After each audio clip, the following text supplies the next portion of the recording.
Hello મિત્રો, progress કિચનમાં આપનું સ્વાગત છે। તો અત્યારે ગરમીની સિઝનમાં ઠંડી ઠંડી લચ્છી પીવાની સૌને મજા આવે છે। તો આજે આપણે બનાવીશું 3 અલગ અલગ ફ્લેવરની લચ્છી।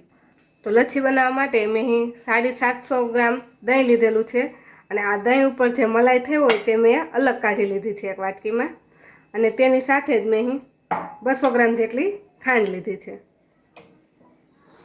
હવે આમાંથી આપણે 3 પ્રકારની અલગ અલગ લચ્છી બનાવીશું। આપણે મેંગો લસ્સી બનાવીશું। તો મેંગો લસ્સી બનાવવા માટે આ દહીં છે એમાંથી આપણે 250 ગ્રામ દહીં આ કાચના બાઉલમાં લઈ લેશું। દહીં આપણે આવું એકદમ ઠીક હોય તેવું લેવાનું અને સ્વાદમાં મોળું હોય તેવું લેવાનું, બહુ વધારે પડતું ખાટું દહીં નહીં વાપરવાનું। હવે આ દહીંમાં આપણે 2 ચમચી જેટલી ખાંડ નાખીશું। ખાંડ આપણે આપણા ટેસ્ટ પ્રમાણે વધારે ઓછી કરી શકીએ। જો દહીં ખાટું હોય તો થોડીક ખાંડ વધારે નાખવાની। હવે આ દહીંને આપણે વિસ્કરની મદદથી આ રીતે મિક્સ કરી દઈશું। દહીંને આપણે ફેંટીશું એટલે એમાં ખાંડ પણ ઓગળી જશે અને દહીં પણ એકદમ સ્મૂથ થઈ જશે। આ રીતે વિસ્કરની મદદથી ફેંટતા દહીં સરસ એકદમ ક્રીમી થઈ ગયું છે અને ખાંડ પણ બધી ઓગળી ગઈ છે। તો આપણે આ લસ્સી જે બનાવવાની છે તે મેંગો ફ્લેવરની બનાવવાની છે।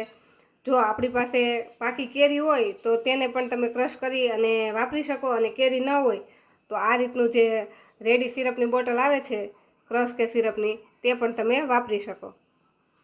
અત્યારે આપણે આ જે રેડીમેડ મેંગો સિરપ આવે છે તેમાંથી લસ્સી બનાવીશું। તો આમાં 2 થી 3 ચમચી જેટલું આપણે આ સિરપ નાખીશું। હવે આ જે ક્રશ કે સિરપ જે લીધું હોય તેને આપણે લસ્સી સાથે સરસ આ રીતે મિક્સ કરી દેવાનું।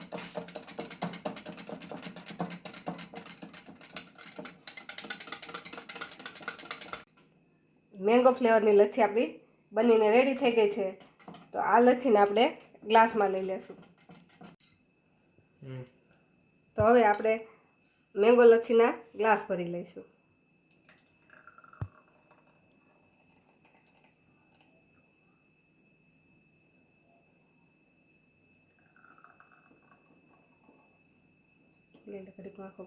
તો આપણી મેંગો લસ્સી બનીને રેડી થઈ ગઈ છે, તેને આપણે સાઈડમાં રાખીએ। હવે આપણે પાન લસ્સી બનાવીશું। પાન લસ્સી બનાવવા માટે આપણે ફરીથી મિક્સિંગ બાઉલમાં 250 ગ્રામ દહીં લઈ લઈશું।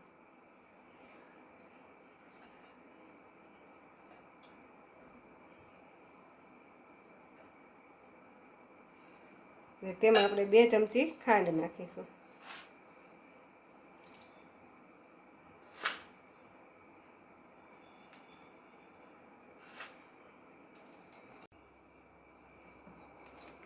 વિસ્કરની મદદથી આ રીતે એને મિક્સ કરી દઈશું। બધી ખાંડ મેલ્ટ થાય ત્યાં સુધી આપણે તેને આ રીતે મિક્સ કરવાનું।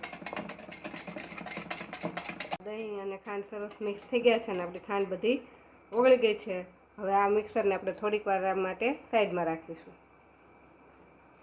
આપણે પાન લસ્સી બનાવવા માટે જે પાનવાળાની દુકાન પર જે રેડીમેડ સોપારી વગરનું પાન મળે છે તે લીધું છે। આ પાનને આપણે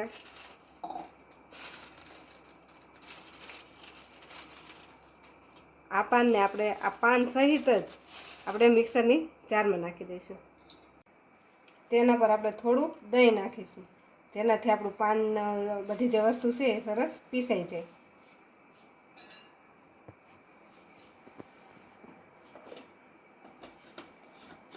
તો પાનને આપણે મિક્સરમાં થોડુંક દહીં નાખીને પીશું એટલે આ રીતે અધકચરું પીસાઈ ગયું છે। હવે આને આપણે જે દહીં અને ખાંડ મિક્સ કરેલી રાખે છે, જે આપણે સાદી લસ્સી બનાવીને તેમાં નાખી દઈશું। બધી જ વસ્તુ આપણે મિક્સ કરી દઈશું।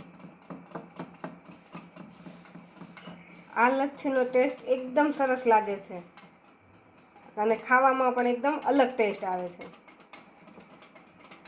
લચ્છીને તમે આ જ કલરમાં પણ રાખી શકો, પણ જો આપણે પાન ફ્લેવરની લચ્છી બનાવીએ છીએ તો આમાં આપણે થોડોક ગ્રીન ફૂડ કલર નાખી શકીએ, જેનાથી આપણે લચ્છીનું નામ અને કલર બે એક સરખા રહે। થોડોક ફૂડ કલર નાખી અને આપણે મિક્સ કરી દઈશું।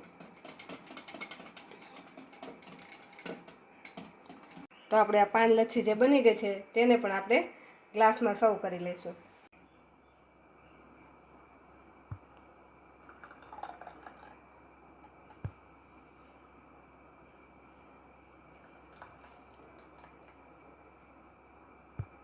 પાન ફ્લેવરની લચ્છી બની ગઈ છે. તેને સાઈડમાં મૂકી આપણે ત્રીજા ફ્લેવરની રોઝ ગુલકંદ લચ્છી બનાવીશું.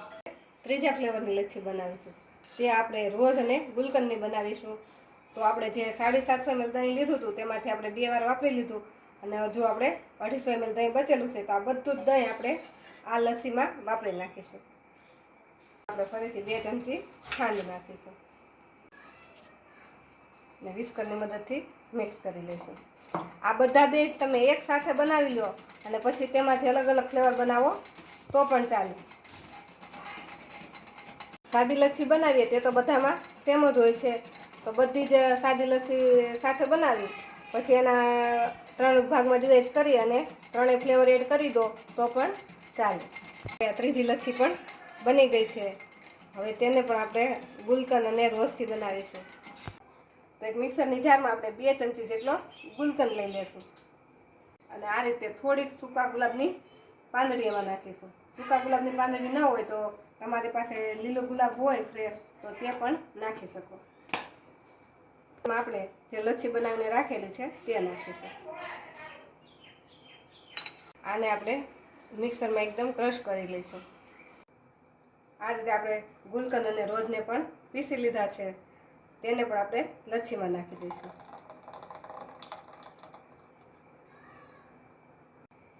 હવે આ રોઝવાળા મિશ્રણને આપણે લચ્છીમાં આ રીતે મિક્સ કરી દઈશું. તમે જ્યારે પણ લચ્છી બનાવો ત્યારે હેન્ડ બ્લેન્ડરનો કે ઇલેક્ટ્રિક બ્લેન્ડરનો આપણે ઉપયોગ નહીં કરીએ. ઝેરણી કે આ રીતના હેન્ડ વિસ્કર હોય તેનાથી જ આપણે દહીંને ફેટવાનું છે. જો તમે ઇલેક્ટ્રિક બ્લેન્ડરનો ઉપયોગ કરશો તો તમારું દહીં એકદમ પાતળું થઈ જશે અને તેમાંથી લચ્છી એકદમ પતલી બનશે. આપણે આ રોજ ગુલકંદ લચ્છી પણ બનીને રેડી થઈ ગઈ છે. તેને પણ આપણે ગ્લાસમાં લઈ લઈશું. આ લચ્છીને પણ આપણે ગ્લાસમાં લઈ લઈશું.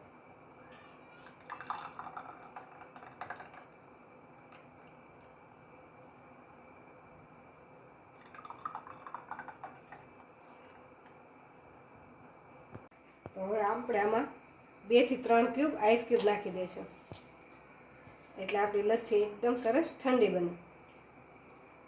જે આપણે ફ્રેશ મલાઈ રાખેલી છે તે નાખીશું.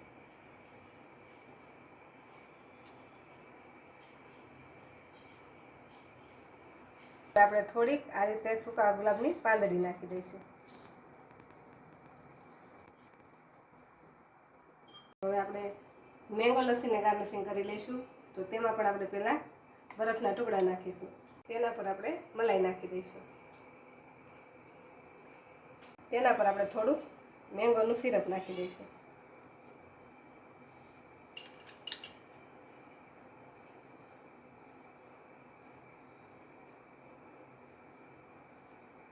તેના પર થોડીક આપણે બદામની ચિપ્સ નાખી દઈશું. તો આપણે આ બદામ મેંગો લચ્છી પણ બનીને રેડી થઈ ગઈ છે. તો આપણે આ પાન લચ્છી છે તેને પણ આપણે ગાર્નિશિંગ કરી લઈશું. તો તેમાં પહેલાં આપણે આઈસ ક્યુબ નાખીશું અને તેના પર મલાઈ નાખી દઈશું.